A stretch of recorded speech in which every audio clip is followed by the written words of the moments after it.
Assalamualaikum warahmatullahi wabarakatuh. Jumpa lagi di channel Cerita Malam Seram.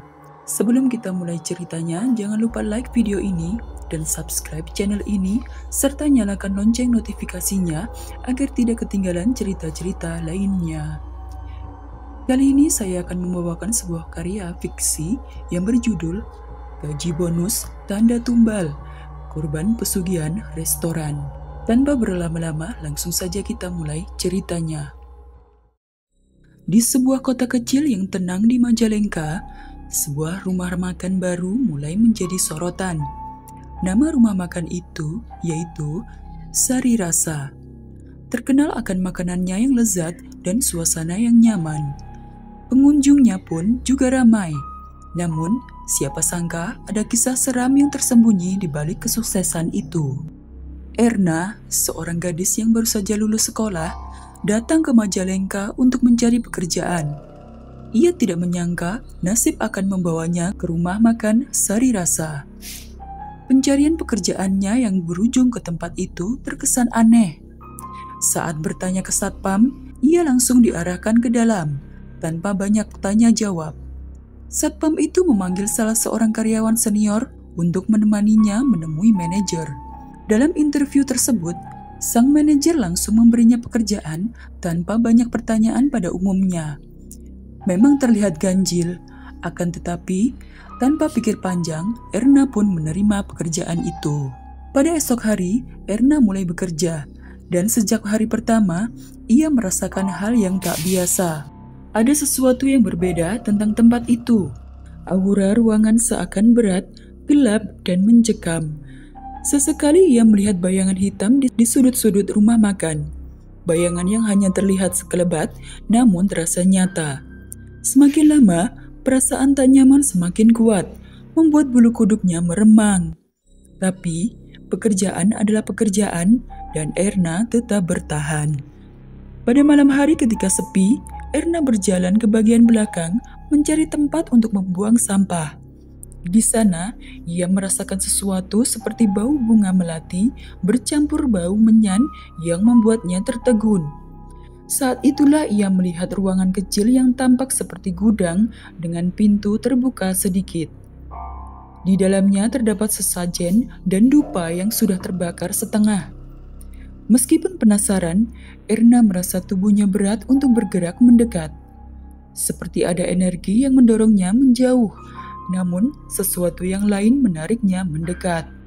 Hari-hari berlalu dan semakin sering Erna melihat hal-hal ganjil di rumah makan itu. Suatu malam, saat sedang mengambil pesanan, tiba-tiba seorang karyawan lain bernama Diana jatuh pingsan di tengah ruangan. Para pengunjung dan karyawan lainnya yang melihat hanya memandang dengan ekspresi bingung dan takut.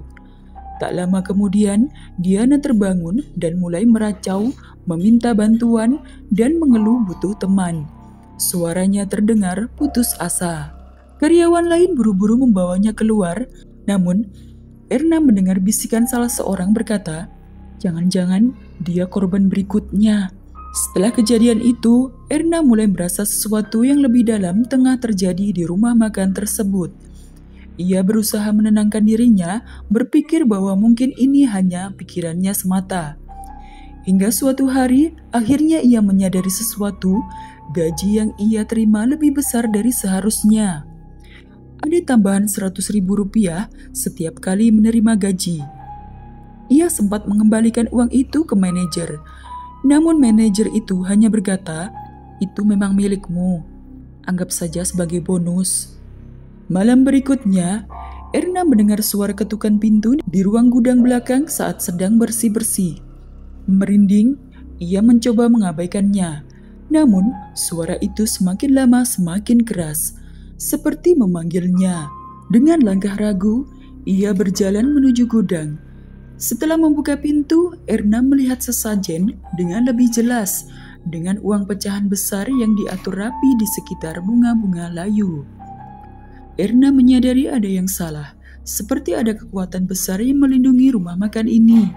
Namun kekuatan itu meminta bayaran.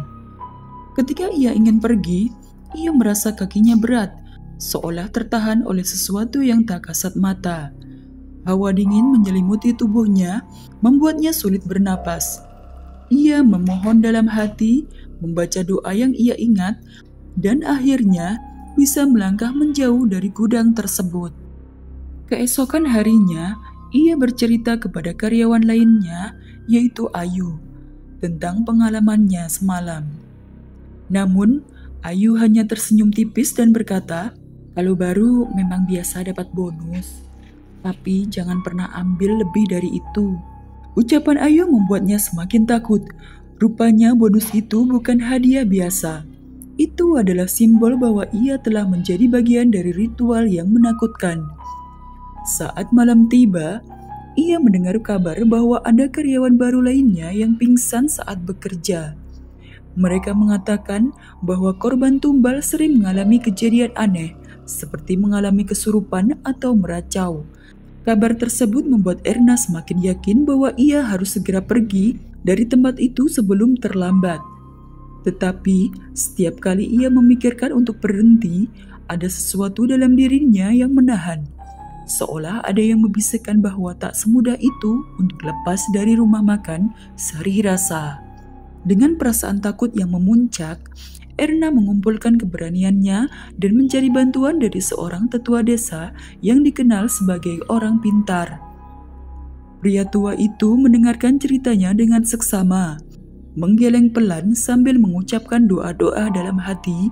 "Nak, rumah makan itu sudah lama terkenal akan pesugihannya. Banyak yang sudah jadi tumbal, terutama karyawan baru yang tak tahu apa-apa. Bonus itu bukan hadiah, itu bagian dari ritual. Kamu harus segera berhenti dari pekerjaan itu." Malam itu juga, tanpa pikir panjang, Erna kembali ke rumah makan untuk mengemasi barang-barangnya. Dengan hati yang berdebar-debar, ia memasuki gudang tersebut. Suasana terasa lebih mencekam dari biasanya. Cahaya lampu redup dan suasana sunyi menambah ketakutannya. Saat hendak keluar, manajer rumah makan tiba-tiba muncul di hadapannya. Menatapnya dengan tatapan tajam. "Kamu ingin pergi?" tanya manajer itu dengan suara pelan namun penuh ancaman. Dengan gugup, Erna menjawab, "Iya, Bu. Maaf, tapi saya tidak bisa bekerja di sini lagi." Manajer itu tersenyum dingin. "Tidak semudah itu, Erna. Kamu sudah menerima bonus. Itu berarti kamu adalah bagian dari kita." Erna gemetar menyadari bahwa ia telah terjebak dalam lingkaran hitam yang sulit diputus. Namun, dengan segenap keberanian, ia berlari keluar. Pintu-pintu terasa menutup sendiri, lampu padam satu persatu, seolah ingin menghentikannya. Erna terus berlari sambil berdoa agar bisa selamat dari cengkraman rumah makan itu. Begitu sampai di luar, Erna merasa seperti beban besar telah terlepas. Ia menoleh ke belakang dan dalam sekejap, rumah makan itu tampak berbeda. Cahaya redupnya terlihat mengerikan dan bayangan hitam seolah melambai padanya dari dalam. Namun, Erna tidak berhenti. Ia terus berlari menjauh, membawa kenangan mengerikan yang tak akan pernah ia lupakan. Setelah kejadian itu, Erna mendengar kabar bahwa rumah makan tersebut ditutup karena sering terjadi hal-hal ganjil yang tak bisa dijelaskan. Banyak karyawan yang pergi dan pengunjung mulai berkurang. Rumah makan Sari Rasa kini tinggal kenangan.